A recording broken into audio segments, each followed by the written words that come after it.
আমি সবাইকে অনুরোধ করব বাংলাদেশের যে আপনারা সরকারকে বয়কট করেন, পাবলিকলি বয়কট করেন। 30 লক্ষ লোক এই আওয়ামী লীগ আমাদের ফকির হয়েছে মাননীয় স্পিকার। আমরা নতুন প্রজন্ম দেখতে চাই মাননীয় স্পিকার, গাধাকে দিয়ে ঘোড়ার রেস দৌড়ানো হচ্ছে। আমি জানি এই গাধা গন্তব্যে কোনোদিন পৌঁছাবে না। 30 থেকে 40 হাজার কোটি টাকা বিদেশে চলে গেছে মাননীয় স্পিকার। প্রথম আলোতে দেখলাম উনি মাশাআল্লাহ 1200 কোটি টাকা কামিয়েছেন, আলহামদুলিল্লাহ। এই টাকা দিয়ে করবে কি? 1200 কোটি টাকা দিয়ে বানিয়েছেন। এই সমন্বয়হীনতার অভাব, বারবার যে কোনো কাজে ডিউ ডিলিজেন্স ছাড়া বিরোধী দলের উপরে আঙ্গুল উঠিয়ে দেওয়া আর শুধুমাত্র বলা এখানে করাপশন, এখানে করাপশন। যে সরকার আমাদের টেলিফোন যদি ট্যাপ করা হয়, আমরা জানতে চাই সেই দরবেশা সেই মুরিদদের টেলিফোন কেন ট্যাপ করা হয় না? যেই দেশের স্বরাষ্ট্র প্রতিমন্ত্রী শাহরুখ খানের কনসার্টে যে মাটিতে বসে, সেই দেশে কি হতে পারে? বাণিজ্যত কোথায় যায় আমাদের? নতুন প্রজন্মের রাজনীতিবিদ হিসাবে আমি এতটুকু ক্লিয়ার করে বলতে চাই যে সরকার বহির্বিশ্ব ফোন উঠে ঝগড়া করবে না। এটা তাদের diplomatic language. that we are concerned, we are looking into the matter. আপনি কল্পনা করতে পারেন মাননীয় স্পিকার, একজন অ্যাটর্নি জেনারেল ওই পদে বহাল থাকে, কিভাবে সে বসে বলে কে নোবেল প্রাইজ পাওয়া উচিত, কে নোবেল প্রাইজ পাওয়া উচিত না। এটা অসম্ভব। আমার দুঃখ হয়, আমার ভয় হয় যে মাননীয় অ্যাটর্নি জেনারেল যদি চাটুকারিতা করে আগামীতে ভবিষ্যৎ ল মিনিস্টার হওয়ার জন্য আমার বলার কিছু নাই। আন্দালিব রহমান পার্থের আজকের এই বক্তব্যটি সম্পূর্ণ শুনলে বুঝতে পারবেন আওয়ামী লীগ মানে সরকারি দলের দুর্নীতি সম্পর্কে সে কি তথ্য দিচ্ছে এবং এই বাংলাদেশের বর্তমান অবস্থা সম্পর্কে অনেক কিছু জানতে পারবেন। তাই আপনাদেরকে অনুরোধ করব আজকের এই ভিডিওটি সম্পূর্ণ দেখবেন এবং শেয়ার করবেন।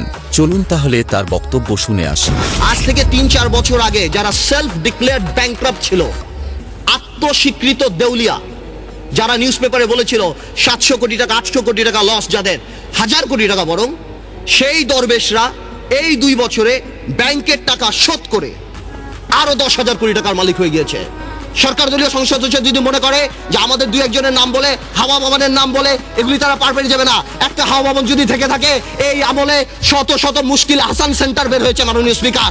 আপনি যদি সেখানে যান, আপনার মুশকিল আসান হয়ে যাবে মাননীয় স্পিকার। আপনি দরবেশের মুরিদ হবেন, আপনাকে ভূ দিবে, 2000 কোটি টাকা মালিক হয়ে যাবেন। শত শত লোকসানের কোম্পানি, জিএমজির মতো কোম্পানি, ওয়েস্টিনের মতো কোম্পানি আপনি নিয়ে যাবেন 20 কোটি টাকাকে বুল ভ্যালু বিলিং ভ্যালুতে বড় করে আপনি শেষ করে দিবেন। আপনি হঠাৎ রাতারাতি 40 কোটি টাকার মালিক হয়ে যাবেন। আপনি জানেন বাংলাদেশে কোনো ব্যবসা বাণিজ্য এখন নেই। এই মুহূর্তে সবাই 2 লাখ টাকা 5 লাখ টাকা ইনভেস্ট করে 5,000 টাকা কামাই করার জন্য চেষ্টা করেছে। এটা কি কোনো অপরাধ? I can very well understand. বিজনেসে লস হবে, লাভ হবে, কিন্তু ডাক দিয়ে তো আপনি ধোকা দিতে পারেন না।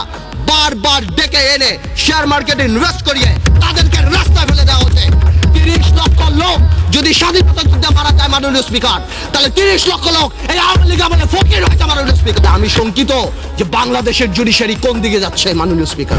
আন্দালিব রহমান পার্থ হলেন একজন বাংলাদেশি রাজনীতিবিদ, শিক্ষাবিদ, আইনজীবী ও সংসদস্য। তবে গুরুত্বপূর্ণ কথা হচ্ছে তিনি বর্তমানে বিএনপির সকল দাবির সাথে একমত ঘোষণা করেছেন। তিনি বাংলাদেশ জাতীয় পার্টির সভাপতি এবং ধোলা 1 আসনের সাবেক সংসদস্য এবং ঢাকায় অবস্থিত ব্রিটিশ স্কুল অব লয়ের অধ্যক্ষ। চলুন তাহলে তার মুখ থেকে আরেকটু বক্তব্য শুনে আসি। ডক্টর ইউনূসকে নিয়ে কিছু কথা না বললেই নয়।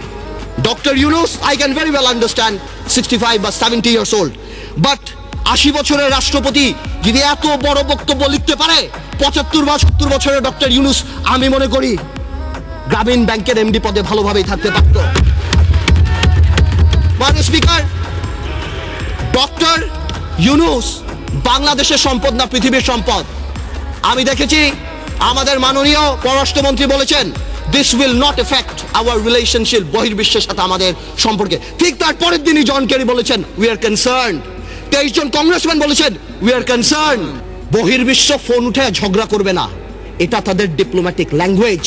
that we are concerned, we are looking into the matter. Doctor Yunus আমাদের মতো না। আমার ফোনে সবচেয়ে বড় ভিআইপি ফোন করে জয়নাল আবেদিন ফারুক সাহেব, আর ডক্টর ইউনূসের ফোনে ফোন করে হিলারি ক্লিন্টন। মনে রাখতে হবে সে কোথায় উঠে গিয়েছেন। ডক্টর ইউনূসের এই ব্যাপারটা অ্যামিকেবলি সেটেল করা যেত। I have witnessed it. আমি নিজে দেখেছি বিবিসিতে হোয়াইট হাউস স্পোকসম্যান বলছে we are deeply concerned, this is Yunus allergy. ইলেকট্রিসিটিতে নাকি দেশ প্রেগন্যান্ট হয়ে গিয়েছেন।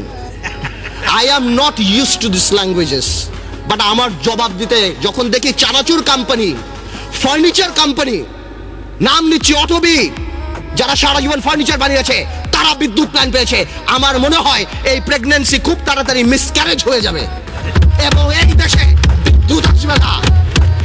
আমরা চাই, আমরা দেখতে চাই যাতে বিদ্যুৎ আসুক। আমি যদি দেখি গাধাকে দিয়ে ঘোড়ার রেস দৌড়ানো হচ্ছে, আমি জানি এই গাধা গন্তব্যে কোনোদিন পৌঁছাবে না। দর্শক, বক্তব্য শুনতে শুনতে তো বক্তব্যের শেষ পর্যায়ে চলে আসছেন। এখন আপনার পালা। এই আন্দালিব রহমান পার্থর বক্তব্য আপনাদের কাছে কেমন লাগছে? আশা করি ভালো লাগছে। ভালো লেগে থাকলে অবশ্যই বেশি বেশি শেয়ার করে সকলকে দেখার সুযোগ করে দিবেন এবং আমাদের এই চ্যানেলে যদি আপনি নতুন হয়ে থাকেন তাহলে এখনই সাবস্ক্রাইব করে সাথে থাকেন, কারণ আমরা আপনাদেরকে সবার আগে আপডেট তথ্য দেওয়ার চেষ্টা করি। ভালো থাকবেন, সুস্থ থাকবেন, দেখা হবে নতুন কোন ভিডিওতে। সেই পর্যন্ত নিজের খেয়াল রাখবেন সব সময়।